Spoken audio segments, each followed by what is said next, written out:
Акыл Айтбаев кызыл куру доомак менен отурат. Кызылдай куру доомак. Бийликти басып алам деди дейт. Менимче Айтбаев эшигин ачык койсо дагы ак үйгө кирбей турган жигит. Ар ким өзүндөй ойлойт да. Ар ким өзүндөй ойлойт. Өздөрү кандай жол менен келсе, башкалар да ошого аракет кылып атса керек дейт да. Кандай дейсиздер? Эшикти ачып койсоң да кирбейт ал жака. Сиздерге факт. Мага келди. Жаңы келген министр, өзгөчө кырда ал министрдин орун басары болуп турганда, сиз ушунчалык тажрыйбалуу экенсиз, адис экенсиз, сиз калып иштеп бериңиз деп суранып атат деди. Мен айттым, өзүң чеч. Ошол жерден баш тартты. Кетти, иштеген жок ал жерде.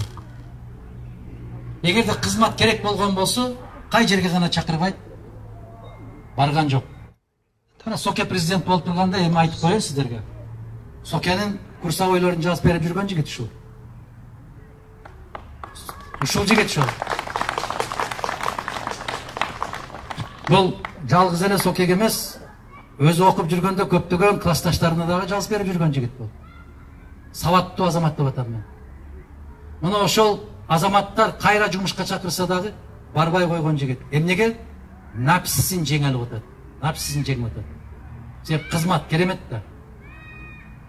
Мына ошол Чүй менен Талас областында биргелешкен эки областтын жетекчиси болуп турганда дагы эмне деген кызматтарга сунуш кылгады? Барган жок ушул жака. Туугандар, бир сөз менен айтканда, туруктуу жигит, сабаттуу азамат, керемет ата, керемет ата. Сүрөттөрүн көрсөңүздөр, мен мисал андай кыла албайм. Неберелерин жанагы үстүнө миндирип алып ойнотуп аткандарын мен билбейм, мен мүмкүн анте албайм. Акылдын колунан келет бул. Ушу небере дегенде бүт баардыгы калат, бүттү баары.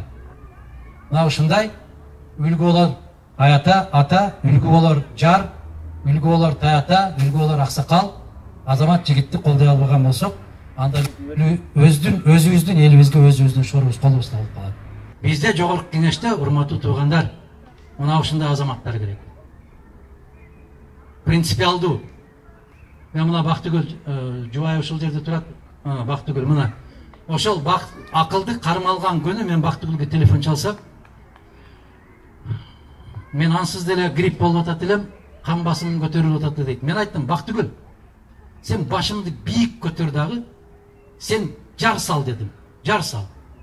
Ушундай мамлекеттин, улуттун, элдин, жердин тагдыры чечилип атканда, башын төшөктүн астына катып алып жаткан эркектин аялы болбой калганыңа бактылуу бол дедим. Көптүн катарында жан көрүп аткан жигиттин аялымын дебегениңе бактылуу бол дедим. Караңыздар. Ар бир замандын өзүнүн баатырлары бар. Биз айтабыз азыр Жаңыл мырза дейбиз, Жаңыл мырза эмне болуп каза болду? Өзүнүн сүйгөн, мына күйөөгө чыгам деп аткан азамат жигитти эмне үчүн өлтүрдү? Калмактар келатканда булар көө экен деп атын минип чаап бараткандыгы үчүн жаасы менен өз аты өлтүрдү. Өзүнө өзү намыс келди. Мен ушундай жигиттин жубайы болом деп үмүттөндүм беле деп ыйлады. Караңыздар. Ар бир замандын өзүнүн Жаңыл мырзасы бар. Бирок биз аны түшүнбөйбүз. Биз айтабыз эми. Аксакалдарга же байчелерге микрофон сунса эле КТР ЛТР барып, бизге тынчтык керек. Бизге тынчтык керек, бизге тынчтык керек. Бирөө каалап атат отополоңду. Эч ким каалабайт. Бүгүн азыр заман экиге бөлүнүп калды. Чындыкты айтсаң сен душмансың, жалганды айтсаң жагымдуусуң. Ошон үчүн Бактыгүл дагы бир жолу айтам сага. Бул күндөр сенин көз алдыңда бир көргөн түш катары кетет. Бирок ушул күндөрдү калган өмүрүңө алмаштыргыс бир күндөр болот. Себеп, ушул күндөрдүн арасында ким дос, ким душман экенин билип алдың, бул бир. Ким тууган, ким жөн эле инсан экендигин билип алдың, бул эки. Себеп жадырап жайнап дастурканың жайылып турганда бардыгы дос көрүнчү сага. Бардыгы сага пикирлеш көрүнчү. Мына ушундай да билинет. Абай Кунанбаев казактын керемет залкар инсан айтканда, Дос деген көлөкө сыяктуу достор бар дейт. Ал кандай десе айтат, күн тийип турганда куусаң кетпейт дейт. Мына күн тийип турат азыр, кууп көргүлө көлөкө, кетеби? Кетпейт. Күн батаары менен түн түшсө, чырак менен издеп таппай каласың. Мына ушундай заманды башыңдан өткөрүп атасыңарбы? Билип койгула. Бул Аллахтын берген чоң бир артындагы бир керемети бар. Билгин ар бир жамандыктын артында жакшылык бар. Жамандыкты Аллах бир жек көрүш үчүн, башка кылыш үчүн бербейт. Мына ушул сыноо. Ушул мезгилден пайдаланып көрүп ал. Кимдин ким экенин көрүп ал деп. Акылдын өзүнө да берип атат да ушундай сыноону. Берип атат, кара дагы байка дейт.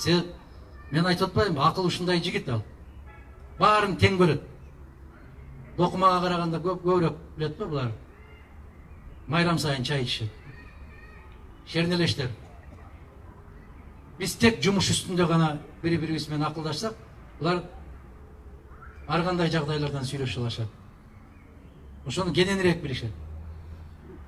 Туугандар, мен мына Израилди, Польшаны, Францияны бекер мисал келтирген жокмун.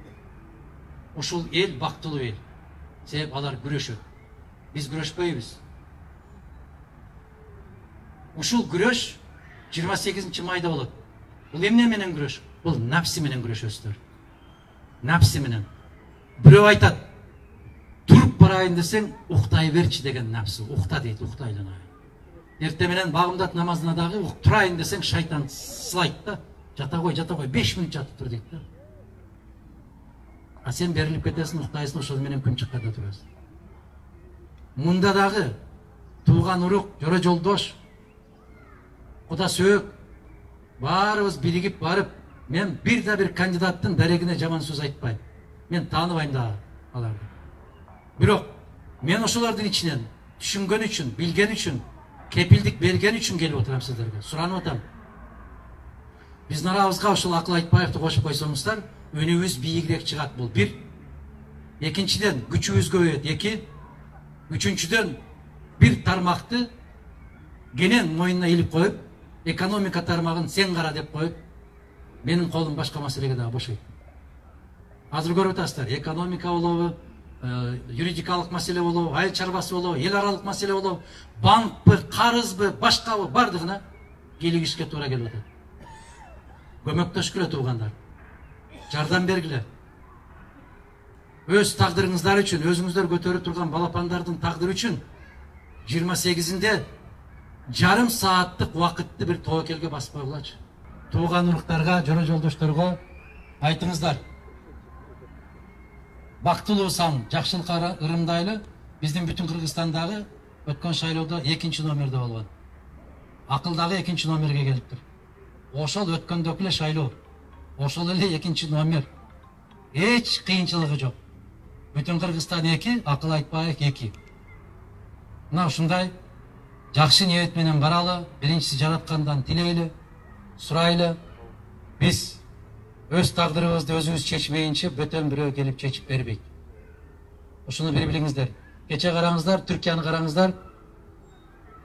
64 миллион шайлоочу катыштыбы? 64 миллион шайлоочу катышты. Караңыздар, мен Түркияда иштеп келген киши катарында айтайын, түрктөрдө момундай принцип бар. Сен шайлоого барбасаң, социалдык жөлөк пулга дагы укугуң жок. Сен жогорку окуу жайга барышыңа дагы кыйынчылык. Сен пенсияга чыгышыңа дагы кыйынчылык. Эмнеге? Караңыздар, эмнеге? Сен шайлоого бардыңбы деп сурайт. Жок десе, айтат. Демек, бул өлкөнүн сага кереги жок экен дейт. Сенин дагы өлкөгө керегиң жок дейт. Көрдүңүздөрбү? А бизде баары бир. Бизде ушу Бишкек шаарында ашып барса 30% барат. 70%-на баары бир. Анан 30%-дын ичинен бир кайсы бир бөлүгү колдоп койсо, мени Кыргызстандын баланча пайызы мени көтөрүп атат дейт. Жок, сени көтөрүп аткан жок. Баарын эсептеп көрсөң, 8ден 1 бөлүгү да чыкпайт. Эсептегиле. Бул жөнөкөй арифметика. Келиңиздер, биз өзүбүзгө жоопкерчиликтүү бололу. Ошол жоопкерчиликтүү болуп туруп, андан кийин ошол талапты коелу. Ошол депутаттардан талап коелу. Эми Кудайдан илгери биздин ата-бабаларыбыз ушуну сураган, куру дооматтан сакта дейт да.